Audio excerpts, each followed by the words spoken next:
तो आ गए आप लोग देवी और सज्जनों। आज के इस वीडियो में मैं आपको बताने जा रहा हूं दैनिक राशि फल के बारे में कि आपके लिए 13, 14 और 15 तारीख का समय आखिर कैसा रहेगा, किस मामले में बढ़िया रहेगा तो किस मामले में खराब रहेगा। इसी विषय पर आज के इस वीडियो में हमारी चर्चा होने जा रही है। देवी और सज्जनों, आपकी जानकारी के लिए बता दूं कि इस वीडियो में प्रत्येक राशि के नाम अक्षर के बारे में भी बताऊंगा और पंचांग भी बताऊंगा, शुभ अशुभ समय भी बताऊंगा, सब कुछ एक एक करके बताऊंगा, दिशा सूल भी बताऊंगा। तो आइए चर्चा को आरंभ करते हैं। हेलो, नमस्कार, आदाब, सलाम, सत श्री अकाल, केम छो, कस्से काय केरो हाल है, केना छी यहाँ सब, कैसन वानी, हाउ आर यू, कैसे हैं आप लोग, केमो नाचो मनक्कम खम्हा गनी हुकुम केमती अच्छंती की खबर, नमस्तुभ्यं, राधे राधे। देवी और सज्जनों, सबसे पहले 13, 14 और 15 तारीख के पंचांग की जो कुछ मूलभूत बातें हैं उसको समझने का प्रयास करें। 13 तारीख का जो ये हमारा राशिफल शुरू होगा वो 12:44 PM के बाद से शुरू होगा, क्योंकि पिछली वीडियो में हमने 12:44 तक का राशिफल आपको बता रखा है। तो 13 तारीख की जो तिथि है वो पंचमी तिथि, शनिवार का दिन, चंद्रमा मिथुन राशि में 12:44 PM के बाद। दिशा शूल की अगर बात करें तो पूर्व दिशा की तरफ है, यानी कि पूर्व दिशा की यात्रा आपके लिए सुखद नहीं है। शुभ समय 11:56 AM से 12:47 PM तक का, और राहु काल 9:09 AM से 10:45 AM तक का है। राहु काल में कोई भी काम शुरू करने का प्रयास ना करें, आपके लिए ज्यादा बढ़िया रहेगा, नहीं तो आपको ये काफी परेशान कर देगा। आइए अब चर्चा को आरंभ करते हैं 14 तारीख के लिए। तो 14 तारीख को षष्ठी तिथि, रविवार का दिन, चंद्रमा मिथुन राशि में, शुभ समय 11:55 AM से 12:47 PM तक का, और दिशाशूल जो है सो पश्चिम दिशा की तरफ है, यानी कि 14 तारीख को आपको पश्चिम दिशा की यात्रा नहीं करनी है, आपके लिए वर्जित है। 14 तारीख के लिए राहु काल है 5:10 PM से 6:46 PM तक का। इस समय में आपको कोई भी शुभ काम, शुभ घड़ी के लिए नहीं निकलना है।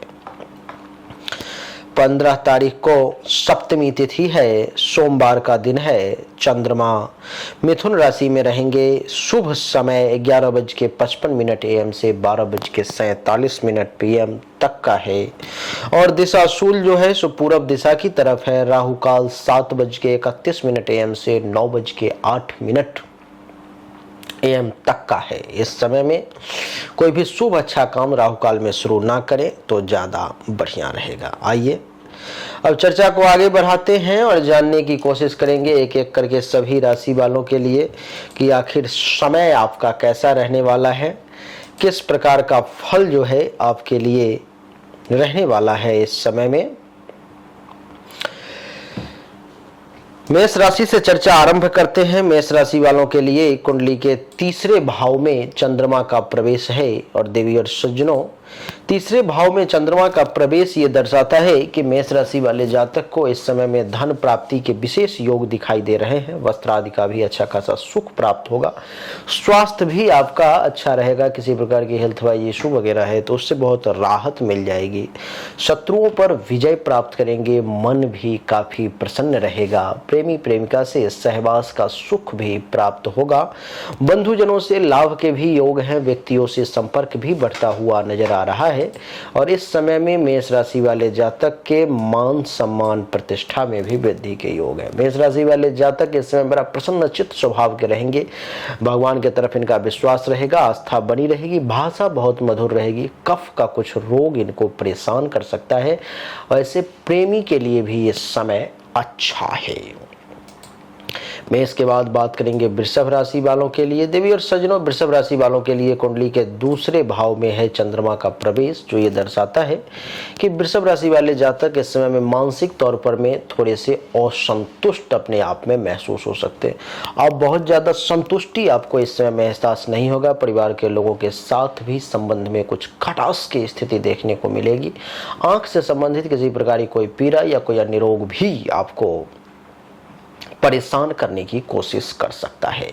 इस समय में अच्छा भोजन व सुख प्राप्ति में भी कुछ बाधाएं देखने को मिल रही है और कार्य में भी असफलता के योग दिखाई दे रहे हैं। वृषभ राशि वाले पाप कर्मों की तरफ आपकी प्रवृत्ति बढ़ सकती है और विद्या में अरुचि की भावना, यानी कि पढ़ाई लिखाई में मन न लगने वाली बात वृषभ राशि वालों को देखने को मिल सकती है। वैसे इस समय में भाषा आपका काफी मधुर रहेगा, चेहरा सुंदर देखने को मिलेगा, भोग विलास की तरफ ज्यादा ध्यान देंगे। हो सकता है कहीं बाहर घूमने टहलने के लिए जा सकते हैं। सहनशीलता आपके अंदर रहेगी, शांति प्रिय बने रहेंगे और भाग्य का भी बहुत हद तक साथ मिलेगा। वृषभ के बाद अब बात करेंगे मिथुन राशि की। मिथुन राशि वालों के लिए कुंडली के प्रथम भाव में चंद्रमा का प्रवेश है। कुंडली के देवी और सज्जनों, प्रथम भाव में ये बैठा हुआ चंद्रमा ये दर्शा रहा है कि इस समय में मिथुन राशि वाले जातक को सुख और आनंद प्राप्ति के विशेष योग दिखाई दे रहे हैं। आपको कहीं ना कहीं से सुख की भी प्राप्ति होगी, आनंद की भी प्राप्ति होगी। किसी प्रकार की अगर कोई बीमारी है, हेल्थ वाइज इशू है, तो उससे भी राहत देखने को मिलेगा। उत्तम भोजन समय पर मिलने के योग भी बन रहे हैं। वस्त्र का भी बढ़िया सुख प्राप्त होगा और नींद भी जो है सो आपको अच्छी आएगी, ऐसा मैं योग देख रहा हूं इस समय में कि नींद की भी समस्या आपको नहीं रहेगी। स्त्री के साथ, जीवन साथी के साथ, प्रेमी प्रेमिका के साथ संभोग का अवसर भी आपको मिल सकता है और उपहार और धन प्राप्ति के भी अच्छे खासे योग मिथुन राशि वालों के लिए मैं देख रहा हूं इस समय में। इस समय मिथुन राशि वाले लोग बलवान भी बने रहेंगे, शरीर में ऊर्जा की कमी का एहसास नहीं होगा, काफी ताकतवर अपने आप में महसूस करेंगे, ऐश्वर्यशाली धनवान बने रहेंगे, सुख की भी प्राप्ति होगी। बिजनेस व्यवसाय भी अच्छा खासा चलेगा, गायन वादन की तरफ भी आपका ध्यान रहेगा और हो सकता है तो इस वक्त खाने पीने पे ज्यादा ध्यान दें तो आपको कुछ महसूस होगा कि आपके शरीर का वजन कुछ बढ़ गया है। मिथुन के बाद बात करेंगे कर्क राशि की। कर्क राशि वालों के लिए कुंडली के 12वें भाव में चंद्रमा का प्रवेश है। कुंडली के 12वें भाव में बैठा हुआ चंद्रमा ये दर्शा रहा है कि कर्क राशि वाले जातक को कुछ शारीरिक तौर पर में कष्ट की संभावना दिखाई दे रही है। आपको कुछ हेल्थ वाइज इशू जो है सो परेशान कर सकता है। कर्क राशि वाले, आपकी जानकारी के लिए मैं बता दूं कि विशेष करके आंखों से संबंधित समस्या भी आपको परेशान इस समय में कर सकती है। धन और मान सम्मान में भी कर्क राशि वालों की कमी के योग कुछ दिखाई दे रहे हैं। संतान का सहयोग बहुत अच्छे तरीके से प्राप्त होता हुआ नजर नहीं आ रहा है। मानसिक चिंताएं भी आपकी बढ़ सकती हैं। खर्चा भी कुछ अधिक होता हुआ नजर आ रहा है। वैसे 12ही संहिता में तो कहते हैं कि 12वें भाव में जब चंद्रमा आए तो कर्क राशि वाला जो व्यक्ति है वो तो इस समय में एक सिंह के तरह ऊर्जा का, एक बैल के तरह, उन्मत्त बैल के तरह ऊर्जा का दुरुपयोग करता है, तो दुरुपयोग से बचने का प्रयास करें। इस समय में कर्क राशि वाले लोगों को आंख से संबंधित समस्याएं परेशान कर सकती है। मन थोड़ा सा चंचल रहेगा, कफ के रोग कुछ परेशान कर सकते हैं। गुस्से में आप ज्यादा आ सकते हैं, क्रोध में ज्यादा आ सकते हैं। एकांत में रहने का आप प्रयास ज्यादा इस समय में कर्क राशि वाले लोग करेंगे। एकांत प्रिय ज्यादा बने रहेंगे और आपको बता दूं कि चिंतनशील बने रहेंगे। भाषा जरूर मीठी रहेगी लेकिन खर्चा कर्क राशि वाले लोग इस समय में अधिक करेंगे। कर्क के बाद बात करेंगे सिंह राशि की। तो देवी और सज्जनों, सिंह राशि वालों के लिए कुंडली के एकादश भाव में है चंद्रमा, जो ये दर्शाता है कि सिंह राशि वाले जातक के आमदनी में भी कुछ वृद्धि के विशेष योग दिखाई दे रहे हैं। बिजनेस व्यापार में भी आपको पर्याप्त लाभ मिलेगा। इस समय में संतान से भी सुख प्राप्ति का अच्छा खासा योग दिखाई दे रहा है और उत्तम भोजन समय पर मिलने के योग भी दिखाई दे रहे हैं। मित्रों से भी हास परिहास का अच्छा खासा अवसर आपके लिए दिखाई दे रहा है। स्त्री सुख में भी समय आपका व्यतीत होता हुआ नजर आ रहा है। मन भी प्रफुल्लित रहेगा और प्रफुल्लित मन से महत्वाकांक्षा के पूर्ति की ओर भी अग्रसर होंगे। स्त्री पक्ष से भी लाभ मिलेगा और तरल पदार्थों से भी आय की संभावना आपके लिए दिखाई दे रही है। तो देवी और सज्जनों, एकादश भाव में चंद्रमा बैठे हुए हैं तो बुद्धि थोड़ी सी चंचल आपकी रहेगी। सिंह राशि वाले, इस समय में आप आप गुणवान कहलाएंगे। संतान यानी कि संतति और संपत्ति के सुख से युक्त रहेंगे, सुखी कहलाएंगे। लोकप्रिय आप बने रहेंगे और आपके यश में भी वृद्धि होगी, काफ़ी ज़्यादा यशस्वी कहलाएंगे। आपकी जिंदगी यानी कि आयु को भी लंबा कर देंगे ये, और आप मंत्रज्ञ यानी कि मंत्र को साधने वाला इस समय में कहलाएंगे। प्रदेश जाने की इच्छा हो सकती है, अपने कार्य में आप काफ़ी ज़्यादा एक्सपर्ट इस समय में कहलाएंगे। सिंह के बाद बात करेंगे कन्या राशि की। कन्या राशि वालों के लिए कुंडली के 10वें भाव में प्रवेश है चंद्रमा का। चंद्रमा का प्रवेश कन्या राशि वालों के लिए कुंडली के 10वें भाव में ये दर्शाता है कि आपके अभिष्ट कार्यों के सिद्धि का योग है। सभी कार्य बड़ी आसानी से सरलतापूर्वक पूर्ण हो जाएंगे। आपका स्वास्थ्य भी अच्छा रहेगा। राज्य की ओर से, सरकार की तरफ से भी, अथवा आप जहाँ पे काम करते हैं वहाँ की तरफ से आपको कुछ धन और सम्मान प्राप्ति के भी योग जो है सो दिखाई दे रहे हैं। आपकी जानकारी के लिए बता दूं कि नौकरी वगैरह करते हैं तो नौकरी में भी कुछ ऐसा कार्य कर सकते हैं जो आपके लिए प्रमोशन वगैरह के भी योग आने वाले समय में बनते हुए नजर आएंगे। आपकी जानकारी के लिए ये भी बता दूं कि कुंडली के 10वें भाव में बैठा हुआ चंद्रमा ये दर्शा रहा है कि आपसे आपके उच्चाधिकारी, हायर लेवल के जो ऑफिसर हैं वो प्रसन्न रहेंगे और उत्तम गृह का आपको सुख भी प्राप्त होगा।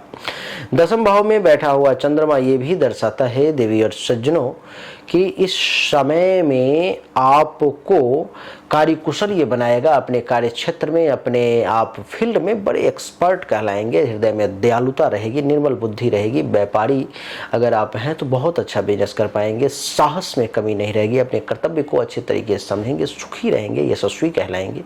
विद्वान के तौर पर में आपको जाना जाएगा। अपने कुल के लिए आप दीपक साबित हो सकते हैं। इस समय में संतोषी, लोक हितैषी कहलाएंगे। मन भी प्रसन्न रहेगा और जिंदगी की भी रक्षा करेंगे प्रभु आपकी। आपकी जानकारी के लिए बता दूं, कन्या के बाद बात करेंगे अब तुला राशि की। तुला राशि वालों के लिए जो है सो कुंडली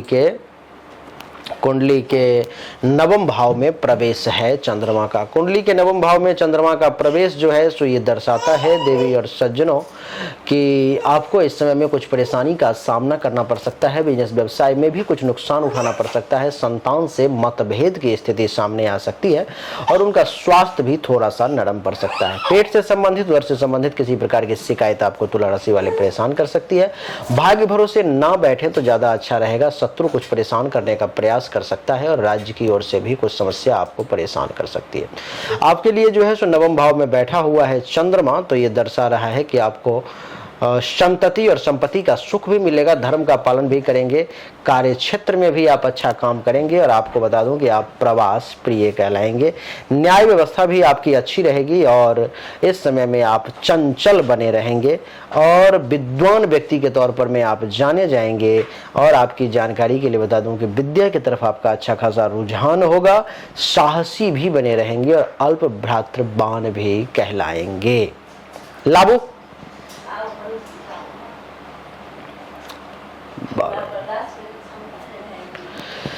तुला के बाद बात करेंगे अब वृश्चिक राशि की। वृश्चिक राशि वालों के लिए कुंडली के 8वें भाव में प्रवेश है चंद्रमा का। कुंडली के 8वें भाव में बैठा हुआ चंद्रमा देवी और सज्जनों ये दर्शाता है कि आपको अपच की समस्या परेशान कर सकती है।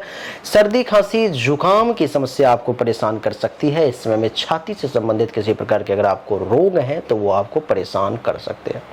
लड़ाई झगड़ा, वाद विवाद, मानसिक क्लेश आपको परेशान कर सकता है। नियत समय पर में अच्छा भोजन मिलना थोड़ा सा मुश्किल दिखाई दे रहा है। अचानक से किसी प्रकार का कोई बड़ा कष्ट आपको घेरने की कोशिश कर सकता है और धन से संबंधित भी परेशानी आपको परेशान कर सकती है। इस समय में 8वें भाव में बैठा हुआ है चंद्रमा, तो आपको थोड़ा सा ध्यान देना होगा, नहीं तो ये आपको विकारग्रस्त बना सकता है। प्रमेह रोगी के लिए ये समय बढ़िया नहीं है। काम वासना की अधिकता देखने को मिलेगी। बिजनेस व्यापार में भी आपको लाभ मिलने की संभावना है। इस समय में हो सकता है आप थोड़ा सा बोलेंगे ज्यादा, स्वाभिमानी ऐसे बने रहेंगे। बंधन से थोड़े से दुखी हो सकते हैं, लेकिन किसी से आपको ईर्ष्या भी हो सकती है। आपके मन में ईर्ष्या जो है ज्यादा परेशान कर सकती है, तो आपको सावधान रहना पड़ेगा वृश्चिक राशि वाले। वृश्चिक के बाद बात करेंगे धनु राशि की। धनु राशि वालों के लिए कुंडली के सप्तम भाव में बैठा हुआ है चंद्रमा। कुंडली के सप्तम भाव में बैठा हुआ चंद्रमा ये दर्शाता है कि आपको धन का लाभ मिलेगा। इस समय में आप पैसों से संबंधित जो है सो कुछ बढ़िया काम कर सकते हैं, आपको अच्छा खासा लाभ मिल सकता है। इस समय में सेक्सुअल सेटिस्फेक्शन भी धनु राशि वाले आपको अच्छा खासा मिलेगा। छोटी छोटी यात्राएं होंगी, वो भी काफी लाभदायक कहलाएंगी। वाणिज्य और व्यवसाय के क्षेत्र में भी आप कमाल करेंगे और इस समय में उत्तम भोजन, क्षीर आदि पेय पदार्थ के भी सुख का योग बन रहा है। स्वास्थ्य भी आपका अच्छा रहेगा। वाहन और ख्याति के भी सुख के योग धनु राशि वालों के लिए बन रहे हैं। धनु राशि वालों के लिए सप्तम भाव में बैठा हुआ चंद्रमा ये भी दर्शाता है कि आप इस समय में एक सभ्य व्यक्ति के तौर पर में जाने जाएंगे, धैर्यवान कहलाएंगे। एक अच्छा लीडरशिप क्वालिटी आपके अंदर होगा। आप एक विचारक बहुत अच्छे तरीके से कहलाएंगे, प्रवासी कहलाएंगे। जल यात्रा करने में आपको मजा आएगा। और आपको बता दूं कि थोड़ा सा घमंड, थोड़ा सा अहंकार आपको परेशान कर सकता है। बिजनेस व्यापार के क्षेत्र में आप कमाल कर सकते हैं।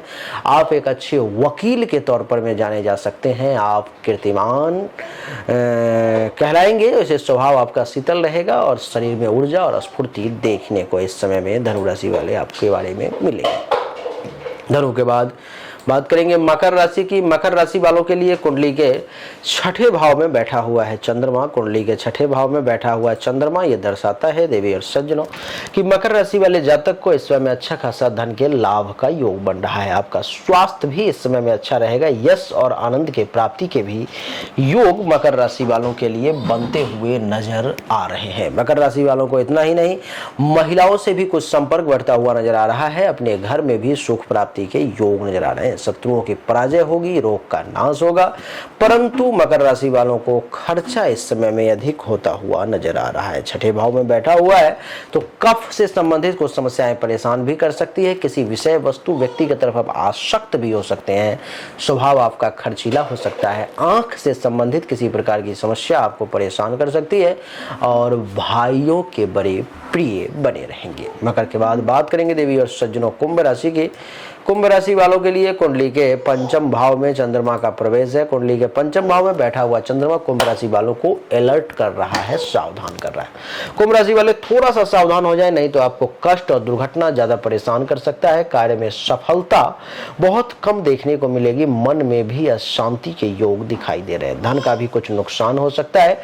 पेट से संबंधित किसी प्रकार की समस्या, कोई रोग आपको परेशान कर सकता है। काम वासना की अधिकता आपके अंदर देखने को मिल सकती है। इस समय में आप किसी को उचित सलाह देते हुए नजर नहीं आ रहे हैं। पांचवें भाव में बैठा हुआ है चंद्रमा तो ये दर्शा रहा है कि मन ज्यादा चंचल रहेगा। कन्या संतान है तो उसका सुख मिलेगा। सदाचारी बने रहेंगे और सट्टा से कुछ धन आप अर्जित कर सकते हैं। आपको नहीं करना चाहिए क्योंकि ये रिस्की गेम है।